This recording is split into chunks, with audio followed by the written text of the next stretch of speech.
നമ്മുടെ രാത്രിയുള്ള സമയങ്ങളിൽ ഒറ്റയ്ക്ക് നിങ്ങൾ ഇരിക്കുമ്പോൾ, നിങ്ങൾ ഐസൊലേറ്റഡ് ആയിട്ടിരിക്കുമ്പോൾ, നിങ്ങളുടെ കയ്യിൽ ഒരു ഫോൺ ഉണ്ടെങ്കിൽ, അന്ന് പുള്ളിയുടെ കയ്യിൽ കിന്നരം മാത്രമേ ഉണ്ടായിരുന്നുള്ളൂ. പാവം ദാവീദിന് എന്ത് മാത്രമേ ഉണ്ടായിരുന്നുള്ളൂ? അപ്പൊ നമ്മൾ ഐസൊലേറ്റഡ് ആയിട്ട് മൊബൈൽ ഇന്റർനെറ്റ് കവറേജ്, ചാർജറും കുറച്ച് ഫുഡും കൂടെ വെച്ച് കഴിഞ്ഞാൽ സന്തോഷമാണ് നമുക്ക്. We are happy. ഈ ജനറേഷൻ ഹാപ്പിയാണ്. ഐസൊലേഷൻ ഇഷ്ടപ്പെടുന്നവരാ നമ്മൾ. പണ്ട് ഐസൊലേഷൻ ആർക്കും ഇഷ്ടമല്ല, ഇന്ന് പക്ഷെ ഐസൊലേഷൻ ഇഷ്ടപ്പെടുന്നവരാ. ഇന്നത്തെ ഐസൊലേഷനിൽ നമ്മൾ ദൈവത്തെ കണ്ടുമുട്ടുന്നില്ല. നമ്മൾ ആരെ കണ്ടുമുട്ടുന്നില്ല? ദൈവത്തെ കണ്ടുമുട്ടുന്നില്ല. പകരം കയ്യിലിരിക്കുന്നതെല്ലാം നമ്മൾ കർത്താവിനോട് അടുപ്പിക്കണം.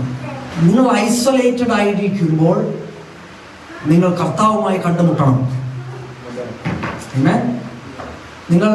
നിങ്ങളുടെ ഉറക്കത്തിൽ വചനം പറയുന്നുണ്ട്, എൻ്റെ പ്രിയനോ അവൻ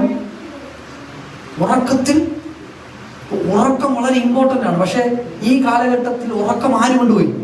നമ്മുടെ ഐസൊലേഷൻ പീരീഡിനകത്ത് ഐസൊലേറ്റഡ് ആയിട്ട് ഇരിക്കുമ്പോൾ ഉറക്കം ആരെ കൊണ്ടുപോകുന്നത്? ഇപ്പോൾ ലോകം കൊണ്ടുപോകല്ലേ. ഇപ്പൊ പിശാച് നേരിട്ടൊന്നും ഒരു പരിപാടിയില്ല കേട്ടോ. പുള്ളിക്ക് ഭയങ്കര ടാക്റ്റിക്കാണ്. ഉറക്കം അതൊരു ഐസൊലേഷനാണ്. എന്താണ് ഉറക്കം? അതൊരു ഐസൊലേഷനാണ്. ബാക്കി എല്ലാമായിട്ട് വിട്ട് നമ്മൾ എന്ത് ചെയ്യുക? എല്ലാ കാര്യങ്ങളും വിട്ട് നമ്മൾ ഉറങ്ങുകയാണ്. ഉറങ്ങുമ്പോൾ നമ്മോട് കർത്താവ് സംസാരിക്കും. പക്ഷേ ഒരു പ്രശ്നമുണ്ട്. നമ്മുടെ കണ്ണുകൾക്ക് റെസ്റ്റ് കിട്ടണം.